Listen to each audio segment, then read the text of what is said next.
दोस्तों सब्सक्राइब कीजिए टेकसोर्ट चैनल को और बेल आइकन को भी दबा दीजिए जिससे कि आपको सारी नोटिफिकेशन सबसे पहले मिलें। दोस्तों जब कभी हमारे दिमाग में मॉडर्न आईफोन आता है तो उस टाइम पे एक चीज़ हमेशा आती है, वो है हमारे फेस आईडी। तो आज मैं इसके बारे में बात करने वाला हूँ, ये कैसे काम करता है, इसमें क्या क्या चीज़ें होती हैं। तो हेलो दोस्तों, मेरा नाम है ऋषभ वर्मा, आप देख रहे हैं टेकसोर्ट। तो चलिए आगे बढ़ते हैं।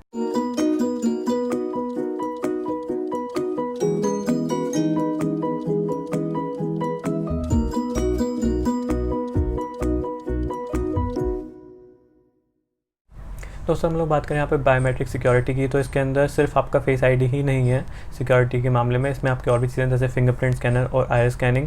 अगर आपको इनके बारे में जानना है तो मैंने इनके बारे में वीडियो बनाई है, मैंने आपको आई बटन में मिल जाएगी, आप वहाँ जाकर देख लीजिए। अभी हम लोग बात करें फेस आईडी की, तो मुझे पता है मैंने काफ़ी टाइम पहले बोला था इसे बनाने के लिए कि मैं इसके ऊपर वीडियो बनाऊँगा, तो मैं अभी बना रहा हूँ, फाइनली मुझे टाइम मिला है। तो अगर हम बात करें इस फेस आईडी की, तो हमें सबसे पहले इसका जो हिस्ट्री है वो थोड़ी सी जानना बहुत ज़रूरी है इसमें, कि मतलब कब ये आया आपका, कभी से एप्पल ने लॉन्च किया है, फिर क्या क्या चीज़ इसके बारे में जानना है। तो अभी हम बात करें इसकी हिस्ट्री की, तो एप्पल ने 3 नवंबर को 2017 में जो आईफोन एक्स लॉन्च हुआ था, आईफोन एक्स या आईफोन आपका 10, वैसे बहुत कंट्रोवर्सी थी कि एक्स है 10 है, जो भी है, आईफोन 10 लॉन्च किया था आपका। तो उस टाइम पे एप्पल ने जो आपकी उसकी एग्जिस्टिंग सिक्योरिटी थी, यानी बायोमेट्रिक सिक्योरिटी थी, जिसे वो टच आईडी बोलता है। अभी बेसिकली क्या है, वो आपका एक कैपेसिटिव फिंगरप्रिंट स्कैनर है जिसे कि वो टच आईडी बोलते हैं। अभी आपको इसके बारे में जानना है कैपेसिटिव और भी कितने तरीके के फिंगरप्रिंट स्कैनर होते हैं, तो वो भी आपको आई बटन मिल जाएगी वीडियो, मैंने उसके बारे में वीडियो बनाई है। तो हम बात करें यहाँ पर आपका उस टाइम पे तब वो टच आईडी यूज़ कर रहे थे, पर आईफोन एक्स के साथ उन्होंने फेस आईडी को आपका इंट्रोड्यूस किया। बात करें अगर फेस आईडी की, तो फेस आईडी क्या है, वो आपको कुछ नहीं है, वो सिर्फ एक बायोमेट्रिक सिक्योरिटी है जो कि आपके फ़ोन को अनलॉक करती है आपको फेस को देख के। अभी ये इतना सिंपल भी नहीं है, क्योंकि अगर हम लोग देखें तो ये चीज़ बहुत पहले से आपके जो एंड्रॉइड फ़ोन हैं बहुत सारे वो यूज़ करते हुए आ रहे हैं आपके फेस अनलॉक को। जैसे कि मेरे पास भी एक शायद जोलो का फ़ोन था, तो उसके अंदर फेस अनलॉक था, पर वो क्या काम करता था कि मतलब हमें कोई भी सिक्योरिटी है तो उस टाइम पहले से रजिस्टर करना पड़ता है उसके अंदर। जैसे कि अगर फिंगरप्रिंट भी है तो हम अपने फिंगरप्रिंट्स में सेव करना पड़ता है। इसी तरीके से आपका फेस आईडी है या आपका फेस अनलॉक बोलने पहले हम लोग, तो फेस अनलॉक क्या होता था कि हम लोग सामने देखते थे और हमें फ़ोटो क्लिक हो जाती थी हमारे फेस की।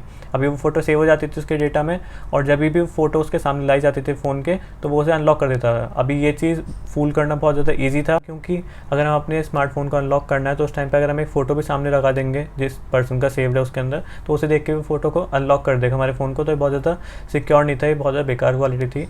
अभी इसी के लिए एप्पल को, जैसे आप सबको पता है कि एप्पल मतलब कि किसी भी अगर टेक्नोलॉजी के ऊपर काम करता है तो उसे अच्छे से इंप्लीमेंट करता है, अच्छे से रिसर्च करके तभी उसे निकालता है फाइनल प्रोडक्ट को। तो अगर हम बात करें यहाँ पर फेस आईडी की, तो ये भी उसने सेम किया, इसके अंदर उसने काफ़ी सारा हार्डवेयर डाला जो कि हार्डवेयर बेस्ड आपका फेस आईडी था, नहीं फेस अनलॉक था, जिससे कि वो उसे फूल ना किया जा सके और वो बहुत ज़्यादा सिक्योर हो। तो अभी हम इसके बारे में बात करते हैं कि इसके अंदर क्या क्या हार्डवेयर यूज़ किया गया, क्या क्या चीज़ें हैं, कैसे काम करता है। तो जैसे कि आप लोगों को याद होगा कि जब फेस आईडी आया तो उसके साथ एक चीज़ और आई जो थी आपकी नॉच, उसके ऊपर एक छोटी सी नॉच थी जिसके अंदर आपके सारे कॉम्पोनेंट रखे गए। अभी इसे जो बहुत सारी कंपनी है, चाइनीज़ कंपनी है, जैसे शाओमी उनमें सबसे बड़ी वाली है, जिसने सबसे पहले फ़ोन निकाला था उसको कॉपी करके अपना, मुझे याद नहीं कौन सा था, शायद नोट 6 होगा या जो भी है, नोट 5 जो भी था, पर हाँ वो बिल्कुल कॉपी था, वो नॉच को बिल्कुल कॉपी कर लिया। और जो एक चीज़ थी कॉपी करने की मेन, वो थी उसकी सिक्योरिटी, उन्होंने कॉपी नहीं की, उन्होंने कुछ नहीं किया, वो सिर्फ नॉच डाल दी वहाँ पे, और उसके अंदर उन्होंने सिर्फ एक कैमरा डाला और एक स्पीकर, और कुछ भी नहीं, बाकी सेंसर वगैरह जो नॉर्मल सेंसर आते हैं फ़ोन के अंदर वो। तो ये चीज़ बहुत ज़्यादा बेकार करते हैं कि मतलब ऐसा लगता है फिर लोगों को कि जो एप्पल है वो इतनी महंगी कंपनी है, इतनी बड़ी कंपनी है, वो कुछ भी नहीं दे रही हमें, वो सेम चीज़ हमें एक सस्ती ब्रांड दे रही है, तो हम क्यों लें उसे, तो ये बहुत गलत है। अगर हम बात करें एप्पल वाले नॉच की, यानी कि आपका आईफोन एक्स वाले नॉच की, तो उसके अंदर आपको ईयरपीस यानी आपका स्पीकर, आपका फ्रंट कैमरा, आपका एम्बियंट लाइट सेंसर, आपका प्रॉक्सिमिटी सेंसर और जो भी चीज़ें हैं सारी चीज़ें इसमें थी। और इसके साथ साथ इसके 3 कंपोनेंट और थे जो एक्स्ट्रा थे इसके अंदर, जो कि थे आपके डॉट प्रोजेक्टर, फ्लड इल्यूमिनेटर और आपका आईआर कैमरा यानी कि इंफ्रारेड कैमरा। तो फेस आईडी को काम करने के लिए इन्हीं 3 कंपोनेंट की ज़रूरत होती है। तो ये चीज़ें आपके स्टेप वाइज काम करती हैं, पहले फर्स्ट स्टेप, फिर सेकंड और थर्ड। तो मैं इन 3 स्टेप के बारे में बताने वाला हूँ। तो जो फर्स्ट स्टेप है वो हमारा काम करता है फ्लड इल्यूमिनेटर से। फ्लड इल्यूमिनेटर का काम क्या है कि वो हमारे फेस के ऊपर लाइट डालता है, यानी कि वो पता करता है कि उसकी पोजीशन क्या है फेस की, कितना दूर है कैमरे से, कितना पास है मतलब डिस्प्ले से, या कि किस साइड है, वो सब चीज़ें पता करना आपका फ्लड इल्यूमिनेटर का काम है।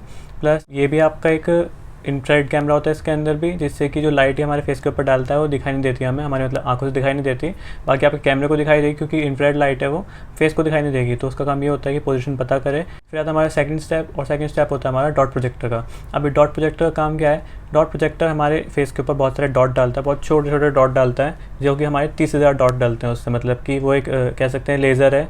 तो वो लेज़र लाइट से हमारे चेहरे के ऊपर डॉट्स प्रोजेक्ट कर रहा है 30,000, और तो बहुत छोटे छोटे हैं, तो बहुत पास पास होंगे वो, तो जिससे कि जो हमारे फेस का जो स्ट्रक्चर है, मान लीजिए यहाँ से उभरा पार्ट है, नाक मेरी उभरी हुई है तो आगे आ गई, और कुछ दबा पार्ट है, फिर चीक्स हो गए थोड़े से आगे की साइड है, तो जो चीज़ें मतलब जो उभरा पार्ट है, जो दबा पार्ट है, वो सब चीज़ें वो पता करता है कि मतलब कैसा आपका फेस स्ट्रक्चर है, तो उस तरीके से उन डॉट्स को प्रोजेक्ट करता है। अभी अगर आगे डॉट आगे होगा मतलब कि वो पार्ट उभरा हुआ है, और अगर पीछे होगा तो वो पार्ट दबा हुआ है, तो वो सारी चीज़ें वो उससे करके एक मैपिंग तैयार करता है, वो मैप बनाता है।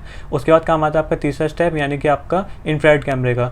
तो जो आपका डॉट प्रोजेक्टर ने मैप तैयार किया है, इंफ्रारेड कैमरा उसकी फ़ोटो क्लिक करता है, जो कि 3D में होती है, और जो फोटो क्लिक होती है वो भी आपका इंफ्रारेड काम कर रहा है। तो उस टाइम पे भी आपको ना तो दिखाई देगा कि आपको कुछ फोटो क्लिक हो रही है, कोई भी काम हो रहा है आपका, सब कुछ आपका इंफ्रारेड के अंदर होता है, तो आपको आपकी आंखों से वो सब कुछ दिखाई नहीं देता। और इस तरीके से सारी चीज़ें काम करती हैं, वो सारा डेटा एनालाइज करता है, सब चीज़ें लेता है और फिर मैच करता है वो पहले से। मतलब कि जब आपने इसे आपका रजिस्टर किया था, तो आपको अगर आपने कभी फेस आईडी को रजिस्टर किया हो तो आपको पता होगा कि जो आपके जब रजिस्टर होता है उस टाइम पे वो बोलता है आपको कि अपने फेस को आप इस तरीके से पूरा अच्छे सभी डायरेक्शन में घुमाइए, जिससे कि वो आपके पूरे चेहरे को एनालाइज कर सके और सब जगह आपके डॉट्स को फेंक सके, मतलब कि आपके डॉट्स लगा सबके फेस के ऊपर, पता चल सके कि उसकी 3D मैपिंग किस तरीके से होनी है। तो उस तरीके से काम करता है। उसके बाद सारा डेटा आपके इंफ्रारेड कैमरे के पास जाएगा और वो उसे अपने पास सेव कर लेगा। तो उस तरीके से जब आप अपने फेस आईडी को रजिस्टर करते हैं तो ऐसे काम करता है। प्लस जब अपने फ़ोन को अनलॉक करते हैं फेस से बाद में, तो वो सब चीज़ें चेक करता है कि ये डेटा मेरे पास है, और जब मैं वापस से जब भी काम करेगा तो उस टाइम पे फिर से आपके फेस के ऊपर डॉट लगाए जाएंगे, यानी डॉट प्रोजेक्शन होगा, और उसके बाद फिर से वो मैच करेगा कि ये डेटा हमारे पास है या नहीं है। अगर होगा तो फ़ोन अनलॉक कर देगा, नहीं होगा तो नहीं करेगा। और ये सारा काम होता है आपका रियल टाइम में, तो मतलब कि तभी सारी स्टेप्स होते हैं ये, तो उस टाइम पे काफ़ी अच्छे से काम करता है। अभी आपको स्पीड का पता ही है, जब से लॉन्च हुआ है तब से बहुत अच्छी स्पीड आती है।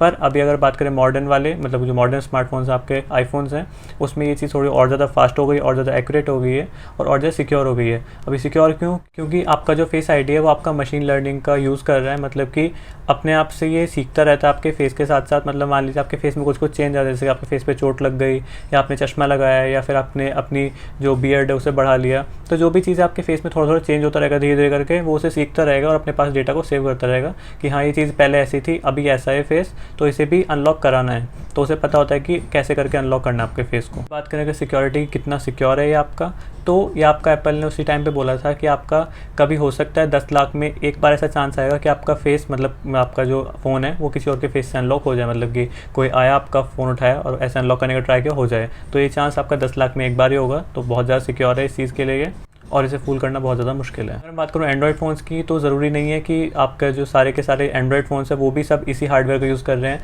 वो सब कॉस्ट कटिंग के लिए, अपने फ़ोन को सस्ता बनाने के लिए सिंपल आपके फ्रंट कैमरा का यूज़ करते हैं, और ज़्यादा से ज़्यादा क्या होता है वो इंफ्रारेड कैमरा दे देते हैं, बस इससे ज़्यादा कुछ नहीं करते वो लोग। वो कोई डॉट प्रोजेक्शन यूज़ नहीं करते। ऐसा मैं ये नहीं कह रहा कि सभी फ़ोन्स ऐसे हैं आपके एंड्रॉयड वाले। अगर आपके फ्लैगशिप फ़ोन है, यानी थोड़े से ज़्यादा महंगे फ़ोन है, तो वो लोग यूज़ करते हैं इस टेक्नोलॉजी का, और इतने अच्छे तरीके से इंप्लीमेंट नहीं कर पाते वो इसका, जैसे एप्पल ने किया, पर हाँ फिर भी वो लोग भी यूज़ करते हैं इसका।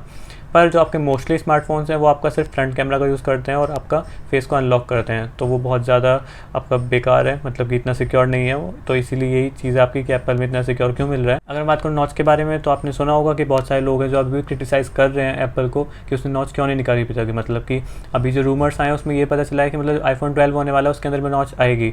तो ऐसा क्या है कि मतलब एप्पल नॉच को नहीं निकाला, बाकी सब कंपनी ने नॉच ला के उसे निकाल दिया। मतलब पहले सिंपल नॉच आई क्योंकि कॉपी किया था बेसिकली, उसके बाद फिर थोड़ी नॉच को छोटा कर दिया, फिर उसके बाद सब ने अलग अलग नॉच दी, जैसे कि वो आपका ड्रॉप नॉच और पता नहीं क्या क्या जो भी निकाला था, और उसके बाद फिर पंच होल नॉच, जो भी चीज़ें मतलब ये सब पंच होल डिज़ाइन वगैरह ये सब चीज़ें मतलब एप्पल क्यों नहीं कर सकता, मतलब पूरी डिस्प्ले क्यों नहीं दे सकता फ़ोन के ऊपर। तो उसका रीज़न यही है कि जो उसका जो हार्डवेयर है वो अभी इस तरीके की टेक्नोलॉजी को डेवलप नहीं किया है एप्पल ने कि वो सारे की सारी टेक्नोलॉजी को, सारे के सारे इंटरफेस को वो अपनी डिस्प्ले के अंदर लगा सके। कोई भी कंपनी ये चीज़ नहीं कर पाई अभी तक कि वो ये सारा हार्डवेयर किसी ने दिया भी है ना, तो उसके ऊपर उसने ऊपर एक चेन नॉच भी दी है, मतलब पूरी चेन दी है जिसके अंदर सारा सिस्टम फिट है। तो ऐसा अभी तक कोई भी नहीं कर पाया है कि डिस्प्ले के अंदर इस सारे कंपोनेंट को लगा सके और आपको प्रोवाइड कर सके। तो वही चीज़ के ऊपर एप्पल काम कर रहा है।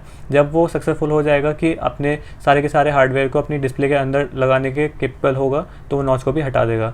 और अभी जो काम कर रहा है वो आपका इन डिस्प्ले फिंगरप्रिंट स्कैनर के ऊपर काम कर रहा है, जो कि वो नहीं देगा आपको, क्योंकि आप लोगों को नहीं पता होगा जो आपके इन डिस्प्ले फिंगरप्रिंट स्कैनर होते हैं वो होते हैं आपके ऑप्टिकल वाले, जो कि इन्हें फूल करना बहुत आसान होता है। तो इसी वजह से एप्पल अपने किसी भी डिवाइस के अंदर सिक्योरिटी कॉम्प्रोमाइज़ नहीं करेगा। वो अभी काम कर रहा है ऐसे फिंगरप्रिंट्स पे जो कि आप में जिसमें आपकी पूरी की पूरी डिस्प्ले फिंगरप्रिंट सेंसर होगी, और वो भी कैपेसिटिव वाला। अगर आपको इन दोनों के बारे में डिफरेंस जानना है तो मैंने उसके ऊपर ही वीडियो बनाई है, आप देख सकते हैं बटन में जाके। तो बस आज की वीडियो इतना ही। मुझे उम्मीद है कि आपको वीडियो पसंद आई होगी और आपको समझ में आ गया होगा कि आपका फेस आईडी कैसे काम करता है और बाकी चीज़ें कैसे काम करती हैं, नॉच क्यों है अभी तक भी। तो ये सारी चीज़ों का आपका आंसर मिल चुका होगा।